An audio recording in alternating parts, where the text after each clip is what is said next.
नमस्ते, उम्मीद करते हैं कि आप लोग बहुत ही अच्छे होंगे। इंडिया पोस्ट ऑफिस के द्वारा जीडीएस के पदों पे बहाली चल रही है। मैंने आपको बताया था स्टेप बाय स्टेप कैसे जो है फॉर्म को भरना है।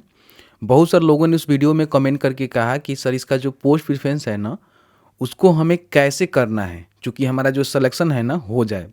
क्योंकि बहुत सारे ऐसे अभ्यर्थी हैं जो कि फॉर्म तो भर रहे हैं, लेकिन जो भी इसका पोस्ट प्रेफरेंस है ना, वो सही से नहीं दे पा रहे हैं। और दूसरा सवाल ये था ना कि कितना परसेंट रहेगा तो हम फॉर्म को भरेंगे तो हमारा सिलेक्शन हो जाएगा। तो इस वीडियो में जो है 2 प्रश्नों का उत्तर देने वाले हैं। वीडियो थोड़ा सा लंबा होगा, लेकिन जानकारी आपको सही और सटीक मिलेगा। अगर आप भी इंडिया पोस्ट ऑफिस के द्वारा जो जीडीएस के पदों पे बहाली चल रही है उसका फॉर्म भर रहे हैं, तो फॉर्म भरने से कुछ होता नहीं है, ध्यान रखिएगा। अगर आप सही से नहीं भरेंगे, क्योंकि फॉर्म सही से नहीं भरते हैं तो फिर आपका सिलेक्शन भी नहीं हो पाएगा।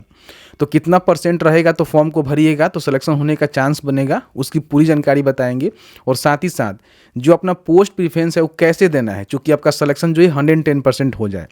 वीडियो में आगे बढ़ने से पहले आप सभी से रिक्वेस्ट रहेगा, वीडियो को लाइक करिए, शेयर करिए।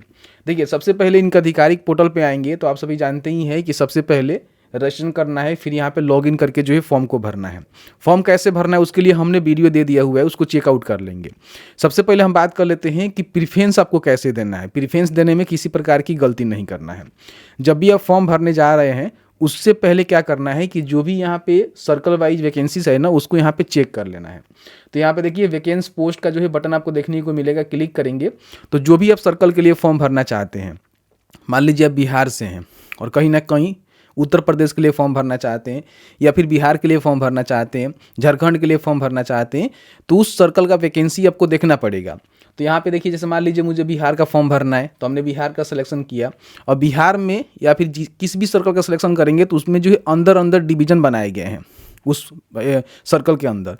तो उस डिवीजन का सिलेक्शन करके आपको जो है पोस्ट को देखना पड़ेगा, कौन से पोस्ट ऑफिस में कौन से प्रकार की पोस्ट है, कौन से कैटेगरी के लिए रिजर्व्ड है, इसकी पूरी जानकारी आपको चेक करना पड़ेगा। तो इसमें देखिए डिवीजन है, जो भी डिवीजन के तहत आप फॉर्म को भरना चाहते हैं, क्योंकि एक सर्कल के अंदर एक डिवीजन के लिए ही फॉर्म भर सकते हैं, मल्टीपल आप यहाँ पे पोस्ट प्रेफरेंस नहीं दे सकते हैं, ध्यान रखिएगा। जैसे मान लीजिए मुझे भोजपुर डिवीजन के लिए भरना है, तो भोजपुर डिवीजन में जितने भी भर्ती यहाँ पे वैकेंट सीटें हैं ना, उसकी जानकारी यहाँ पे देखने को मिलेगा। अब यहाँ पे देखिए गलती क्या कर रहे हैं ना, जो गलती आपको नहीं करना है। सबसे पहले यहाँ पे देखेंगे कौन से पोस्ट ऑफिस में भर्ती है, इसकी जानकारी यहाँ पे आपको देखने को मिल रहा है।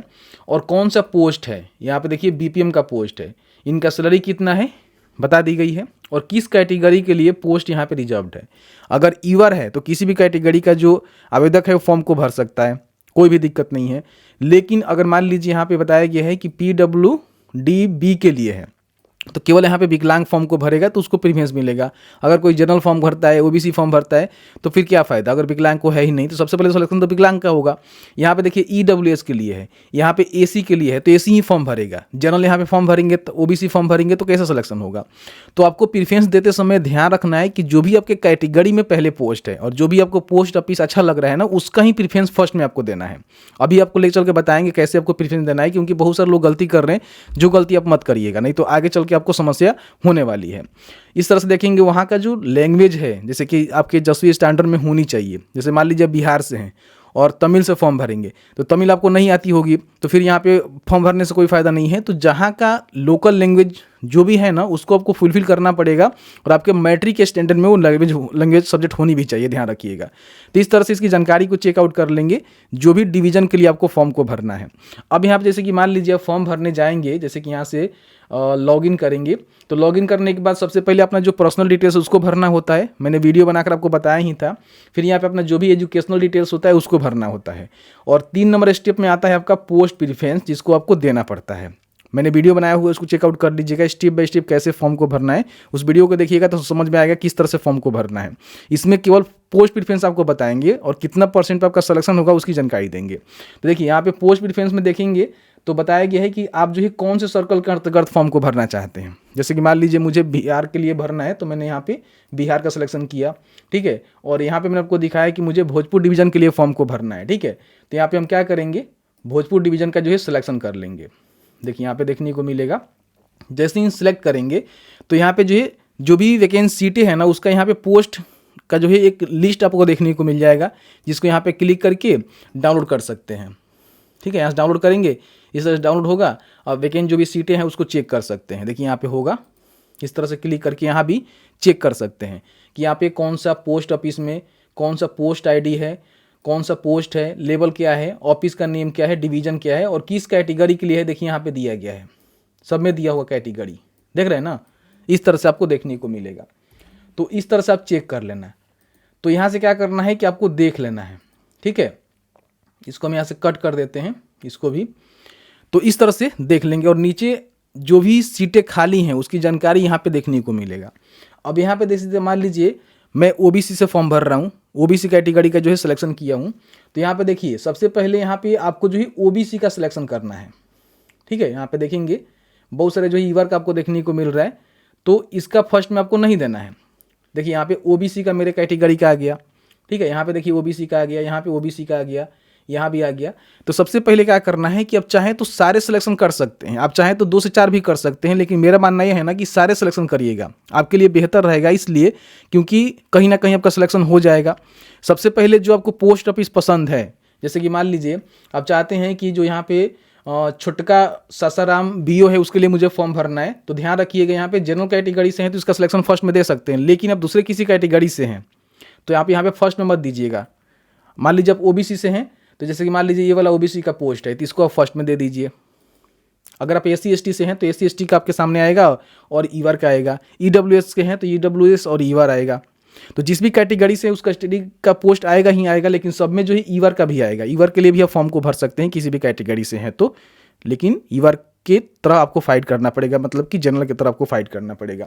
तो जितने भी आपके कैटेगरी वाले पोस्ट है और जो भी आपको मन पसंदीदा पोस्ट ऑफिस है जहाँ पे आप वर्क करना चाहते हैं, उसको फर्स्ट में, सेकेंड में, थर्ड में इस तरह से प्रेफरेंस आपको दे देना है।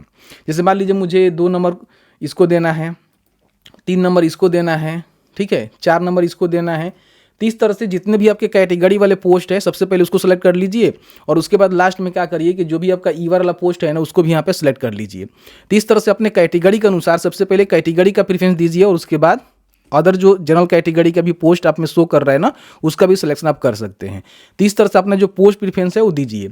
आप में से काफ़ी सारे लोग कहेंगे सर हम 2-4 दें कि सब दें, तो मेरा मानना है कि सब दे दीजिए, जितना भी भर्ती है सबको दे दीजिए। कहीं ना कहीं मान लीजिए कटअप कहीं कम आता है तो आपकी भर्ती होने की पॉसिबिलिटी बन जाती है। तो यहाँ तक आपको समझ में आ गया पोस्ट प्रेफरेंस कैसे देना है। बाकी कोई बर्डन चीज़ें नहीं है, ज़्यादा इसको लेकर टेंशन नहीं लेना है यार, फॉर्म भर रहे हैं ना, ज़्यादा टेंशन लेने की क्या फ़ायदा है। मैंने आपको बता दिया आसान तरीका। इस प्रकार से पोस्ट प्रेफरेंस अपना पोस्ट चेक करके जो भी मन चाहा पोस्ट ऑफिस है वहाँ पे पोस्ट प्रेफरेंस आप दे सकते हैं, कोई समस्या नहीं है।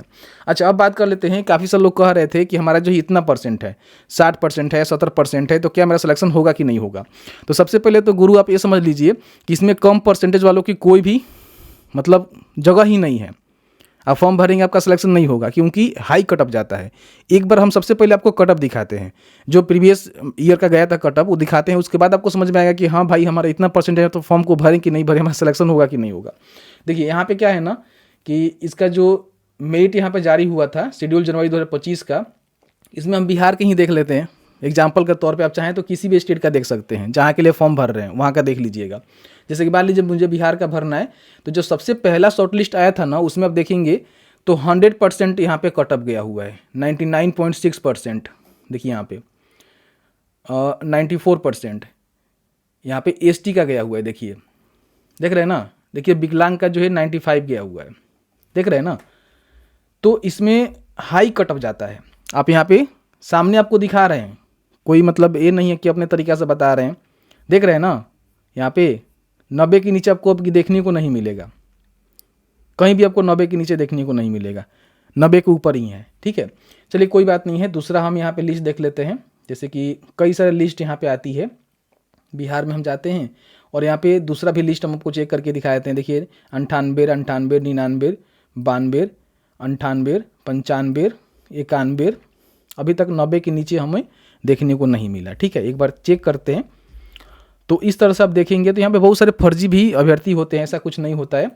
चलिए लास्ट वाला हम यहाँ पे देख लेते हैं कि उसमें क्या कुछ कटअप गया हुआ है, जिससे आपको अंदाज़ा लग जाएगा कि भाई इतना सिलेक्शन होगा कि नहीं होगा, ठीक है।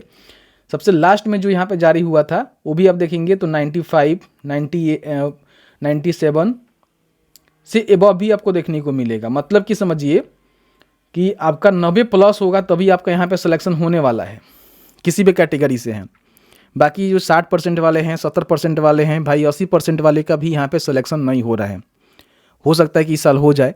तो अगर आपका 60%, 80%, 90% है तो फॉर्म को भरिए, और 90 से ऊपर होगा तो भाई आप यही काम करने जाइएगा। आप तो भाई एक टॉप लेवल के स्टूडेंट हो गए ना, दूसरा कुछ तैयारी करिए। तो मैंने जो ये पूरी जानकारी बताया कि क्या कुछ यहाँ पे कट ऑफ जाने वाले हैं, इसका कितना परसेंट रहेगा तो आप फॉर्म को भर सकते हैं, और बाकी जो पोस्ट प्रेफरेंस है उसको कैसे दे सकते हैं। फिर भी आपके मन में कोई भी सवाल है हमें जरूर बताइएगा। मिलते हैं एक नई वीडियो में एक नए टॉपिक के साथ। फॉर्म कैसे भरना है ये वाला वीडियो को चेकआउट कर लीजिए।